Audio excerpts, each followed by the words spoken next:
A ravaged city in a scorched sky, air heavy with black ash and wailing, a single scream against the din. Okay, adventurers, welcome back to the channel. Clear the riffraff, for today we come to the climactic, gut-wrenching, heart-racing story of Jeremiah, the crying prophet of the Bible who stood down kings, pushed through mobs, and blew God's roar of judgment to a doomed nation. This is not simply a story. It's a gory journey through ancient Judah, filled with betrayal and divine wrath and a glimmer of hope, if you squint, in the dark.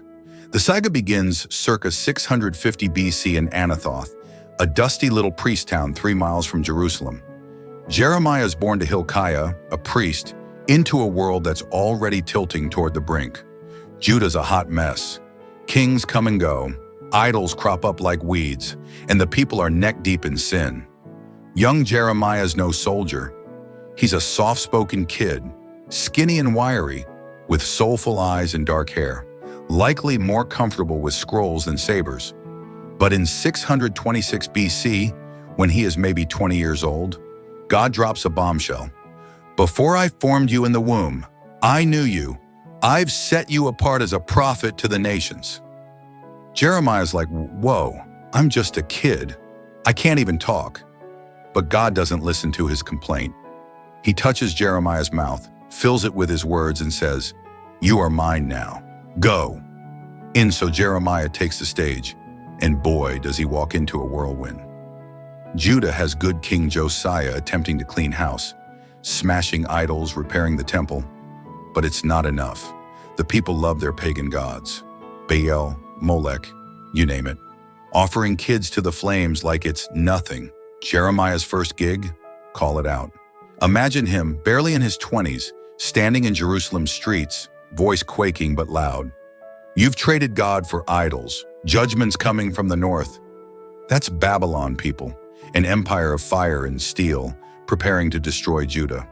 The priests deride, the false prophets mock, but Jeremiah's words fall like a hammer. If only someone would hear.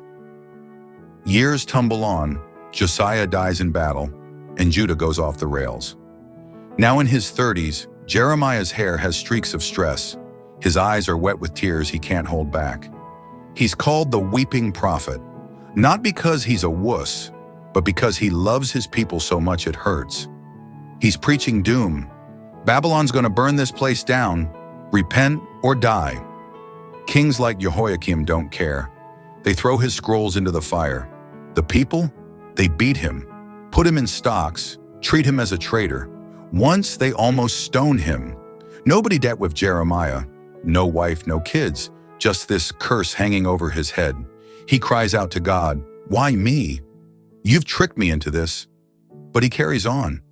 Guts of steel, a heart of sorrow. By the year 597 BC, Jeremiah is 50-ish, face creased with sorrow, voice hoarse from shouting. Babylon's already taken one guy away. King Jehoiakim is shackled and shown the door. Jeremiah tells the final monarch, Zedekiah, "Surrender or you're toast, Jerusalem." Zedekiah is torn, but his nobles loathe Jeremiah. They dump him into a muck-filled cistern, up to his neck in filth, left to rot. A fellow Ethiopian man, Ebed-Melech, pulls him out, but the clock's ticking. 587 BC, boom! Babylon crashes through the front door. The walls are caving in, the temple's ablaze, and the citizens are carted off to exile.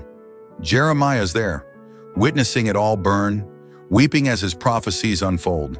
He's not gloating, he's broken. But here's the twist. Jeremiah's not total doom, and within the ashes he writes hope. God's got plans for you, plans to prosper, not harm, to give you a future. That's Jeremiah 29:11, folks. A lifeline for the exiles. He's driven to Egypt by survivors, still preaching, still weeping until he vanishes around 570 BC. Maybe stoned by his own people. Nobody really knows. He dies alone, but his words, they reverberate. Ezekiel, Daniel, even Jesus quotes him. Judah's gone, but the promise remains. A new covenant's coming, written not on stone but on hearts.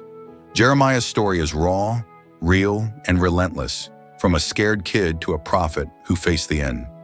He wasn't a hero with a sword. He studied truth, and that cost him tears. And he was tall when everybody else was bent. Flawed? Sure. Faithful? You bet. That's what makes him so unforgettable. So what do you think of Jeremiah's wild ride? A mournful warrior, a voice of doom, a flicker of hope. Get in the comments. Hate it or love it. Did he deserve the hate, or was he Judah's last hope?